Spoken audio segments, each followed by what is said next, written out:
we started noticing strange occurrences about halfway through our fishing expedition. A fishing boat is never a normal place to begin with, I suppose. Everything is always tipping back and forth, sliding around, so it's easy to ignore when things get moved, or when things disappear.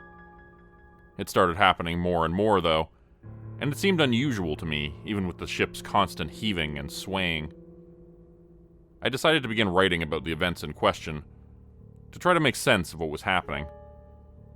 What I came up with will likely be met with skepticism. They may even try to commit me. So I'll leave it here, just for the record, in case they try to sweep this under the rug. That's assuming I ever make it back at all. Like I said, about halfway through our journey, traversing the freezing waters of the Bering Sea, I began to feel as if I was being watched. When I was eating in the galley, rinsing off in the shower, but especially when I was in the cabin doing wheel watch at night. In the darkness of the small, creaky room, swaying back and forth, pitching to and fro upon the backs of massive waves like titans rolling in their sleep, it felt like eyes burning into the back of my head always. I didn't tell the guys about it at first, but then I noticed they were acting out of sorts as well. The crew had taken on an odd and disquieted silence. There were no more good-natured barbs, no more pranks or jokes, the usual bullshitting, talk of banging each other's sisters and mothers, loud farting and belching and the ensuing hooting and hollering, laughing and jesting. All the things which men did when they were hundreds of miles away from the nearest woman. All those things were suddenly, strangely absent. The captain noticed it too. At dinner one night, he broke the silence and spoke quietly under his breath. He had insisted that night to put on some music, and he had turned it up to full blast.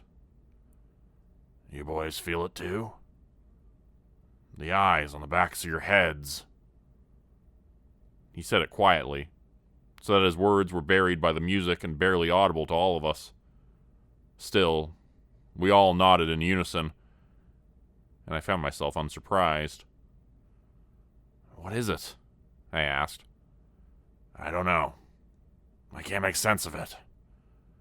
I can't keep ignoring it. I wasn't going to say anything at first because it was barely noticeable, but now the food's going missing too. Little things. A box of mac and cheese here, a stick of butter there, but enough that I've started to notice. And before any of you say anything, I know it's not you boys taking stuff you ain't supposed to. We've been doing this together long enough. I think I can trust you all that much. If I'm wrong, speak up, but I don't think I'm wrong." No one said anything for a minute. Do we have enough food left to last for the rest of the trip?" the somewhat ample-bellied Chris asked, breaking the silence, his eyes now wide and filled with fear. "There should be, yeah. I mean, we can always eat some of those fish we're catching if we have to, right?" We all snickered at that, somewhat nervously. "The bigger question is, how the hell did someone get aboard the boat in the middle of the damn ocean? The water's freezing, for one thing. And for another, there ain't no place to hide. I checked the engine room, the hold, everywhere a man could conceivably fit to stow away. There's nothing. No signs of anyone. I can't make sense of it, but I know he's here somewhere. Hiding in the damn walls, for all I know." I shuddered at the thought of that, suddenly thinking back to the creaking noises in the cabin at night. Were those sounds from a man, hiding in the walls, watching me? 2 days later, I was in the galley with the captain when we noticed an entire day's worth of food was gone from the fridge. The cupboards were beginning to look bare as well. "This is insane.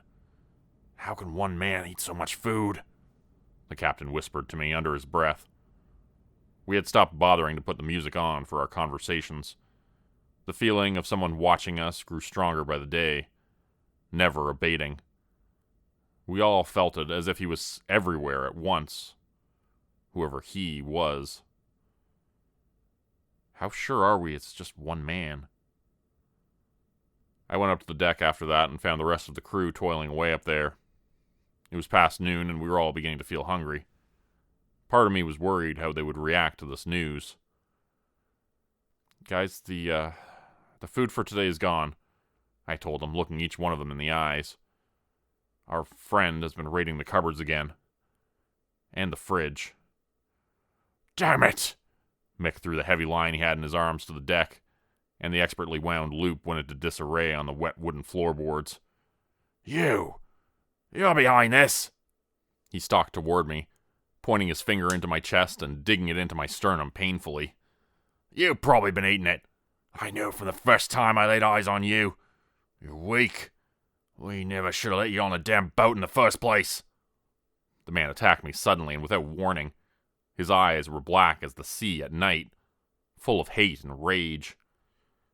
He was holding my coveralls in his fists, and before I knew it, he had me hanging over the edge of the railing. The man was bigger than me and strong as hell. I felt my feet and lower half beginning to tip overboard as gravity threatened to take me toppling over the side into the cold water. My entire body went nearly over the edge, and I was looking down at the water below me, freezing cold, deep, and dark as death itself. The mist and waves splashed me in the face, shocking me with icy blasts of frozen spray. That was when the rest of the crew yanked him off of me, grabbing onto my pants and pulling me up just as I was about to fall down into the icy water below. The hell are you doing, Mick? It's not him. He's been with us the whole time. The captain said it himself. There's somebody else on board. Bullshit, he spat at us, held back by the other men. His eyes still looked strange and black to me, as if all the color had been drained from them. It's him. Fucking greenhorn. He can't take it. He's trying to get him to turn back, so we all starve this year. I ain't fucking going back. We're staying out in the water for as long as it takes. I'm not a greenhorn, you asshole. I've been working with you for the last 6 years. Ha! He started to laugh at that, saying I was and always would be. I would never be as good as them, as fast. I couldn't understand where all of this was coming from. We had always gotten along, Mick and I. Sure, there was the odd bar fight in town, but those were usually good-natured and could have happened with anyone. Whatever problems we'd had in the past, we both always apologized afterwards and bought each other a drink. This wasn't him talking. They pulled Mick away and locked him in his bunk room to cool down. 6 hours later, he was still screaming his head off, and the captain decided it was time to call a meeting to discuss our options. There's 2 things we can do, obviously, said Captain John. We can work one man short, since Mick's no longer playing with a full deck. Or we head back to port, weigh in with what we got, lose a bunch of money on fuel, not to mention a bunch of time, and get somebody from town to come back out with us. Assuming we can find somebody. Right. Now, I'm sure we can get someone. How good they're going to be is another story. Now, obviously, I'm going to make the call, but I'm open to suggestions since this isn't exactly a normal trip. You all are going to be the ones working short-handed. You think you can handle it? We all nodded our agreement. If fishing was good, we could be done in another week. Working short would suck, but it would mean probably another month at sea for the same amount of money if we went back to get a new man. All right. We don't talk about this to anyone when we get back, got it? I am the law out here, technically, but I don't want word getting out about this. So, we went back to our duties, one man down. Short on food, now eating fish that we caught from the water to make up for lost meals. All the while, Mick was in his bunk room, strangely silent. No longer screaming and hollering, just quietly waiting, biding his time. The next couple days were mostly uneventful. We went about our jobs without much talk, just silently doing our work and trying to forget about the crazed man inside, who not long before we had called our friend.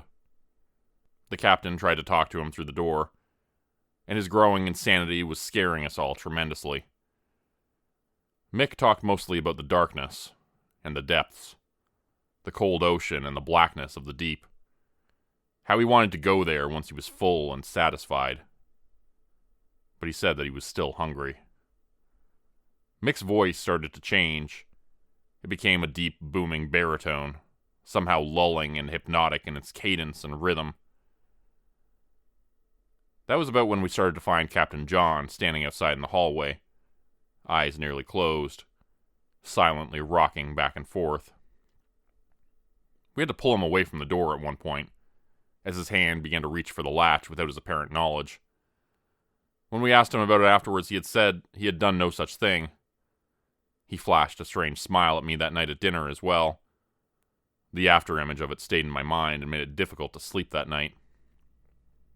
All I could think was, weren't the captain's eyes light blue before? But now they looked darker, navy blue almost. Perhaps it was just the light. But my paranoia would not let me sleep. The next night it was my turn to do wheel watch. Captain John called me up to the cabin and told me gruffly that he was going to bed and he was dead tired. I sat silently behind the wheel in the dark room, trying not to fall asleep. It was exceedingly difficult as the night wore on. The day had been long, and the hours extended since we were down a man.